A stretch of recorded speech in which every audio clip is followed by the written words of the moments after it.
Hello students, so from today we are going to start our syllabus. This is your English book Glittering English class 8th. Now let's start lesson number 1 which is on page number 5. So our first chapter is My Struggle for an Education. Struggle means होता है संघर्ष, तो education शिक्षा प्राप्त करने के लिए मेरा संघर्ष, ये जो चैप्टर है वो रियल लाइफ बेस्ड चैप्टर है जो कि बीटी वॉशिंगटन ने लिखा है। इसके ऑथर कौन है? बीटी वॉशिंगटन है, जिन्होंने खुद ने अपनी लाइफ के बारे में लिखा है कि उन्हें एजुकेशन शिक्षा प्राप्त करने के लिए कितने संघर्ष करना पड़े थे। So let's start the syllabus.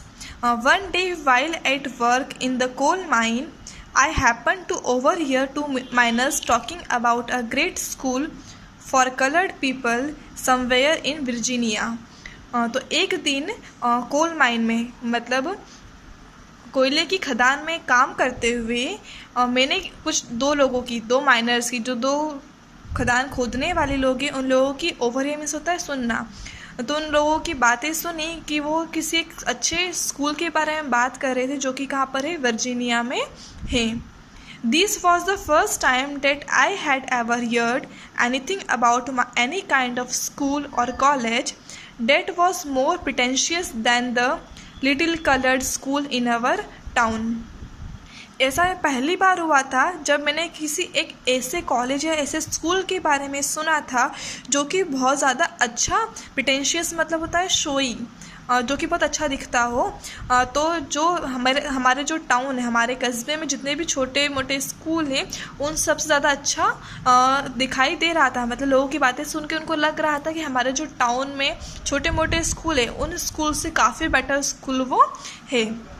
As they went on describing the school, it seemed to me that it must be the greatest place on the earth.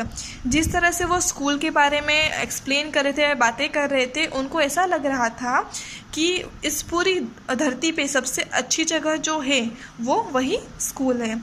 And not even heaven presented more attraction for me at that time than did the Hampton Normal and Agriculture Institute in Virginia. उस वक्त उन्हें haven means होता है स्वर्ग, तो स्वर्ग से भी ज़्यादा आकर्षित जगह क्या लग रही थी? वो college, institute, Hampton normal and agriculture institute in Virginia. Virginia में एक इंस्टीट्यूट है जिसका नाम है Hampton normal and agricultural institute, जिसके बारे में वो दोनों खदान खोदने वाले व्यक्ति बात कर रहे थे। जब ऑथर उनकी बातें सुन रहे थे तो उन्हें क्या लग रहा था कि सबसे ज़्यादा खूबसूरत जगह, सबसे ज़्यादा अच्छी जगह उस धरती पर है तो वही है, और मुझे उस स्कूल में जाना चाहिए, स्वर्ग से भी अच्छी जगह वो है। About which this man were talking, जिसके बारे में वो बात कर रहे थे। Now see let's paragraph.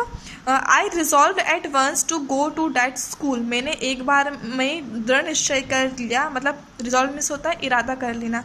उन्होंने अपना इरादा कर लिया था स्कूल जाने का।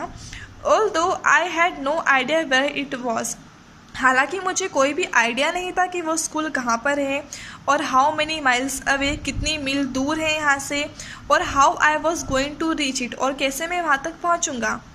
और I remembered only that I was on fire constantly with one ambition and that was to go to Hampton. उन्हें सिर्फ इतना याद है उस वक्त के मेरे अंदर कॉन्स्टेंटली, मतलब लगातार मेरे अंदर एक आग जल रही थी, और वो आग क्या थी कि मुझे अपना लक्ष्य प्राप्त करना है। उनका लक्ष्य ये सेट हो गया था कि उन्हें हैम्पटन जो इंस्टीट्यूट है वहाँ पर उन्हें पहुँचना है।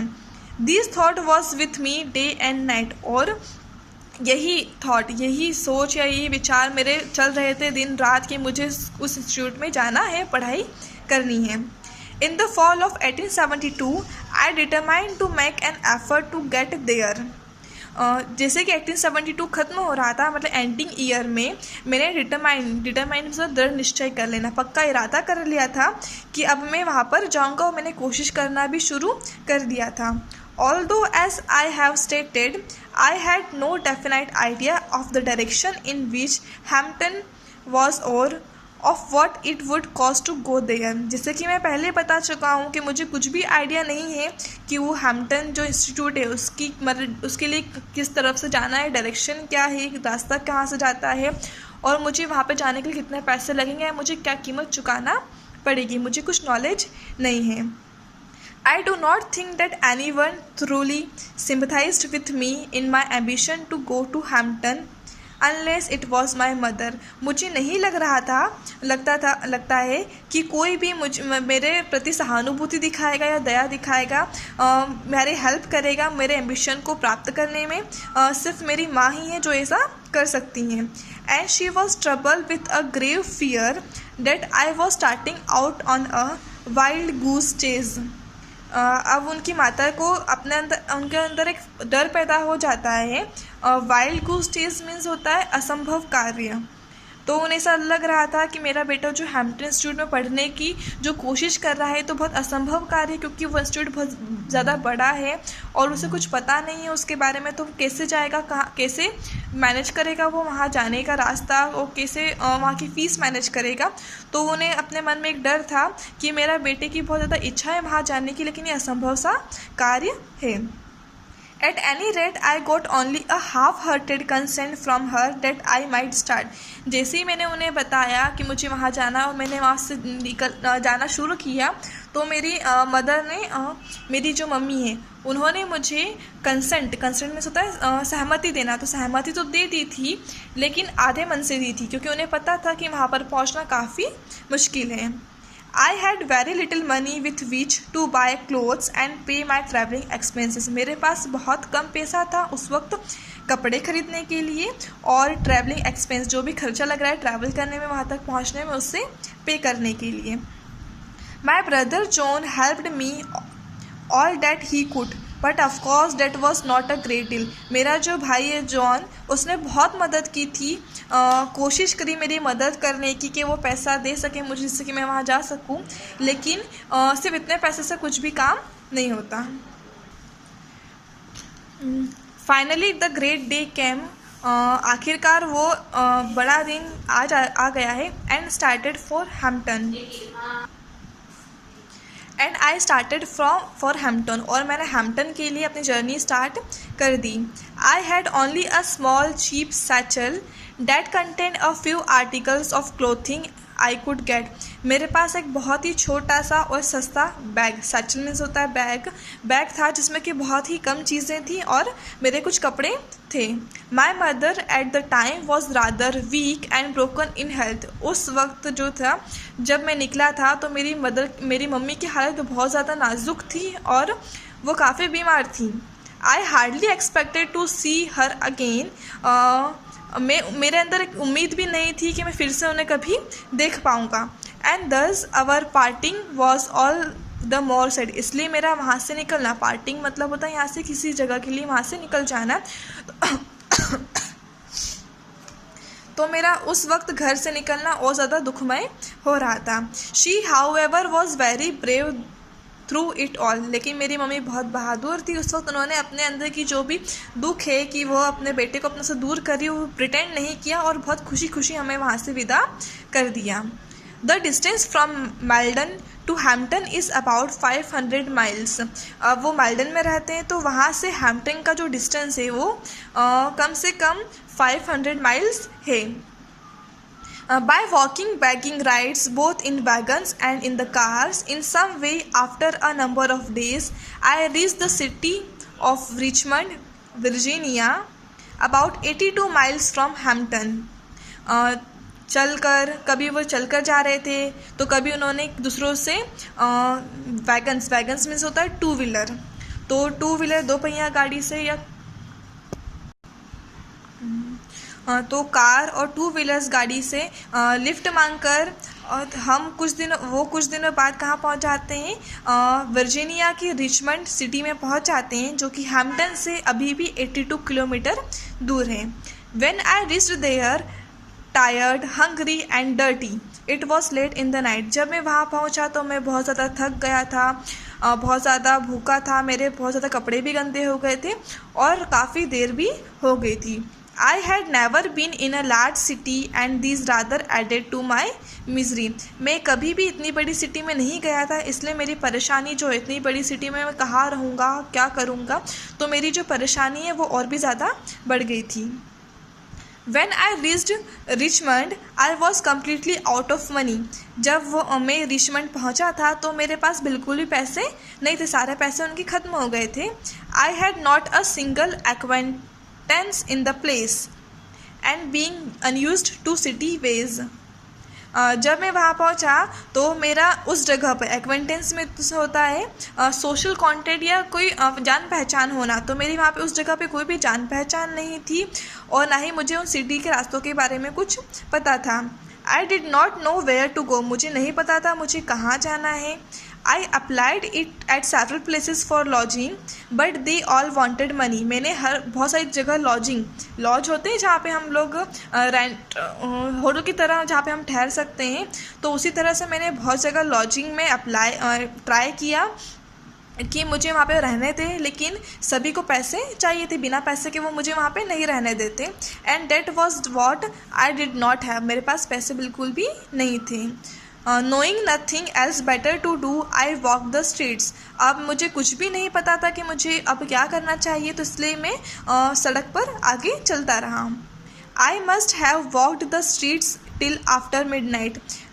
रात की आधी रात तक भी मैं लगातार उस सड़क पर चल रहा था. At last I became so exhausted that I could walk no longer. At last मतलब आखिरकार वो इतना ज़्यादा थक गए थे, एग्जॉस्टेड होता है हद से ज़्यादा थक जाना, तो इतना ज़्यादा वो थक गए थे कि वो अब बिल्कुल भी चल नहीं पा रहे थे. I was tired, I was hungry, I was everything but discouraged. मैं थक चुका था, मुझे भूख लगी थी, मेरे पास अब उम्मीद की भी किरण नहीं बाकी थी, मतलब मैं बहुत ज़्यादा हताश या निराश हो गया था, मेरे पास कुछ भी खाने के लिए भी नहीं है. Just about the time when I reached extreme physical exhaustion, I came upon a portion of a street.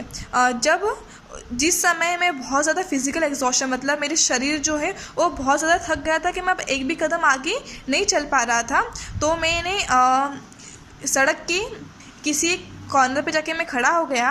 Where the board sidewalk was considerably elevated.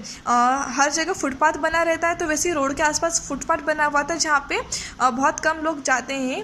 I waited for a few minutes till I was sure that no passers by could see me. मैंने कुछ समय तक इंतज़ार किया और देखा कि कोई भी आसपास मेरे आने जाने वाला मुझे दिखाई नहीं दे रहा है. And then crept under the sidewalk and lay for the night upon the ground. और उस वक्त उसके बाद में उसके पास में एक ग्राउंड था, वहाँ पे जाके मैं लेट गया. With my satchel of clothing for a pillow. और मैंने अपने बैग जिसमें कि कपड़े रखे थे उसे पिलो बना के अपने सर के नीचे रख लिया. Nearly all night I could hear the tramp of feet over my head. पूरी रात भर मुझे लोगों की चलने की लोगों के कदमों की आवाज़ सुनाई दे रही थी. The next morning I found myself somewhat refreshed. लेकिन रात में कुछ देर सोने के बाद जब अगली सुबह हुई तो मैं अपने आप को थोड़ा रिफ़्रेश महसूस कर रहा था. But I was extremely hungry. लेकिन मुझे बहुत ज़्यादा भूख भी लग रही थी. Because it had been a long time since I had sufficient food. क्योंकि बहुत ज़्यादा लंबा समय हो गया था कि मैंने पर्याप्त खाना नहीं खाया था, मतलब पेट भर खाना मैंने बहुत दिनों से नहीं खाया था. As soon as it became light enough for me to see my surroundings I notice that I was near a large ship. जैसे ही थोड़ा उजाला आता है और मैं चल रहा था तो मैंने अपने आसपास देखा, तो मैंने यह नोटिस किया कि मैं एक बड़ी सी शिप के पास खड़ा हूँ. And that this ship seem to be unloading a cargo of pig iron. और वहाँ पे क्या हो रहा है कि उस शिप से जो सामान है वो बाहर निकालने का काम चल रहा है. I went at once to the vessel and asked the captain to permit me to help unload the vessel in order to get money for food. तो मैं उस शिप के कैप्टन के पास गया और मैंने उनसे परमिशन मांगी कि क्या मैं आपकी हेल्प कर सकता हूँ आपके जो सामान है उसको नीचे उतारने में, जिससे कि मैं खाना खा सकूँगा. The captain a white man who seem to be kind hearted consented. वो कैप्टन जो कि वाइट मैन था, मीन्स उसका कलर बहुत ज़्यादा फेयर था, वो बहुत ही ज़्यादा दयालु दिखाई दे रहा था, जिसने कि उसको कंसेंट दे दी, मतलब सहमति दे दी सामान नीचे उतारने के लिए. I worked long enough to earn money for my breakfast. मैंने बहुत लंबे समय तक काम किया कि इतना मैं पैसा कमा सकूँ कि अपना ब्रेकफास्ट में नाश्ता में कर सकूँ जिससे। And it seems to me as I remember it now to have been about the best breakfast that I have ever eaten. और इतनी ज़्यादा मेहनत करने के बाद जब मैंने ब्रेकफास्ट किया तो मुझे यह लग रहा था कि इससे ज़्यादा स्वादिष्ट ब्रेकफास्ट मैंने इससे पहले कभी नहीं खाया। My work pleased the captain so well that he told me if I desired, I could continue working for a small amount per day. मेरे काम से कैप्टन इतना ज़्यादा खुश हो गया था कि वह मुझे बोल रहा था कि यदि मेरी इच्छा हो तो मैं आगे भी काम कंटिन्यू कर सकता हूँ, जिसके बदले मुझे हर रोज़ कुछ ना कुछ पैसा मिलेगा। This I was very glad to do, और यह जान के मुझे बहुत ज़्यादा खुशी हुई। ग्लैड मीन्स होता है खुश होना। I continued working on this vessel for a number of days. मैंने उस शिप में सामान उतारने का काम बहुत दिनों तक किया। After buying food with the small wages I received, there was not much left to add on the amount. खाना खरीदने के बाद जो भी मुझे वेतन, वेजेस मीन्स होता है काम करने पे जो वेतन मिलता है, तो जो भी मुझे मजदूरी मिल रही थी उस पैसों से मैं खाना खरीद लेता था और बहुत ही कम पैसा मेरे पास बचता था। आई मस्ट गेट टू पे माई वे टू हैम्पटन। मुझे क्या करना है, हैम्पटन जाना है, तो हैम्पटन जाने के लिए मुझे बहुत ज़्यादा पैसा इकट्ठा करना है। In order to economise in every way possible, economise means होता है आर्थिककरण, तो मुझे अपने पैसे बचाना थे, तो मैंने हर एक पॉसिबल वे में ट्राई करता था कि जिससे कि मैं पैसे को बचा सकूं। I continue to sleep under the same sidewalk that gave me shelter the first night I was in Richmond. जब मैं रिचमंड पहुंचा था जहां मैंने पहली रात गुजारी थी, तो रोज़ाना मैं वहीं पर सोने लग गया था। When I had saved what I considered enough money with which to reach Hampton, I thanked the captain of the vessel for his kindness and started again. जब मुझे ऐसा लगा कि मेरे पास पर्याप्त पैसा इकट्ठा हो गया कि जिससे मैं हैम्पटन पहुंच सकता हूं, तो उस वक्त मैंने वो काम छोड़ दिया। कैप्टन को थैंक यू बोला कि उसने बहुत दया दिखाई और मुझे काम दिया, और फिर से मैंने अपनी जर्नी स्टार्ट कर दी।